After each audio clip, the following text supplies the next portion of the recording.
ನಿಮಗೆ ಯಾವಾಗ ಓದ್ಲಿಕ್ಕೆ ಆಗ್ತಾ ಇಲ್ಲ, ನನಗೆ ಡಿಪ್ರೆಷನ್ ಆಗ್ತಾ ಇದೆ, ಫ್ರಸ್ಟ್ರೇಷನ್ ಆಗ್ತಾ ಇದೆ, ಯಾವುದೇ ಎಕ್ಸಾಮ್ ಕ್ಲಿಯರ್ ಆಗ್ತಾ ಇಲ್ಲ, ನೋಟಿಫಿಕೇಶನ್ ಆಗ್ತಾ ಇಲ್ಲ, ಏನು ಮಾಡಲಿ ಅಂತ ಹೇಳಿ ಯಾವಾಗ ಅನ್ನಿಸ್ತದೋ ಅವಾಗ ಒಂದು ಸರಿ ನಿಮ್ಮ ತಂದೆ ತಾಯಿಯನ್ನು ಒಂದು ಸರಿ ಕಾಲ್ ಮಾಡಿ.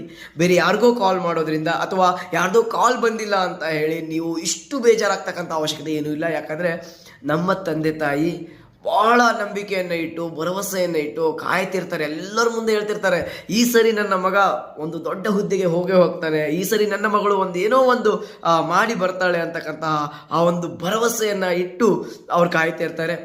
ಆದರೆ ನೀವು ನೋಡಿದರೆ ಇಲ್ಲಿ ಡಿಪ್ರೆಷನ್ನು ಇದು ಅದು ಅಂದರೆ ನಮ್ಮಲ್ಲಿ ಕಾಯುವಿಕೆಯ ಗುಣವೇ ಸತ್ತು ಹೋಗಿದೆ. ಯಾಕಂದರೆ ನಾವು ಇವತ್ತು ಏನನ್ನೂ ಮಾಡಲಿಕ್ಕೆ ಕಾಯ್ತಾ ಇಲ್ಲ, ತಾಳ್ಮೆನೇ ಇಲ್ಲ ನಮ್ಮಲ್ಲಿ. ಯಾಕಂದರೆ ಎಲ್ಲ ಶಾರ್ಟ್ ವಿಡಿಯೋಸು ಇದು ಅದು ಹಳಮುಳ ನೋಡಿ ನಮ್ಮ ಮನಸ್ಸುಗಳು ಎಲ್ಲ ಇವಾಗ ಕಲುಷಿತವಾಗಿದೆ. ಹಾಗಾಗಿ ಒಂದು ಸರಿ ನಮಗೆ ಅಮೌಂಟ್ ಇಲ್ಲ ಅಂತ ಹೇಳಿದಾಗ ನಾವು ತಂದೆ ತಾಯಿನ ಕಾಲ್ ಮಾಡಿ ಅಪ್ಪಾಜಿ ಅಮ್ಮ ನನಗೆ ಅಮೌಂಟ್ ಇಲ್ಲ ಅಂತೀವಿ. ಅವ್ರು ಯಾವತ್ತಾದರೂ ಬೇಜಾರು ಮಾಡ್ಕೊಳ್ತಾರೆ? ಇಲ್ಲ. ಆದರೆ ನಾವು ನಮಗೆ ಕಷ್ಟ ಅಂತ ಬಂದಾಗ ನಾವು ನಮ್ಮ ತಂದೆ ತಾಯಿಯನ್ನು ನಾವು ನೆನೆಸ್ಕೊಳ್ಳೋಕ್ಕೆ ಹೋಗೋದಿಲ್ಲ. ದಯಮಾಡಿ ಒಂದು ಸರಿ ನೀವು ಅವ್ರಿಗೆ ಕಾಲ್ ಮಾಡಿ ಮಾತಾಡಿಸಿ. ಆಗ ನಿಮ್ಮ ಸದ್ಯದ ಪರಿಸ್ಥಿತಿ ಹೇಗೆ ಚೇಂಜ್ ಆಗ್ತದೆ ಅಂತ ನೋಡಿ ಸ್ನೇಹಿತರೆ. ಧನ್ಯವಾದಗಳು.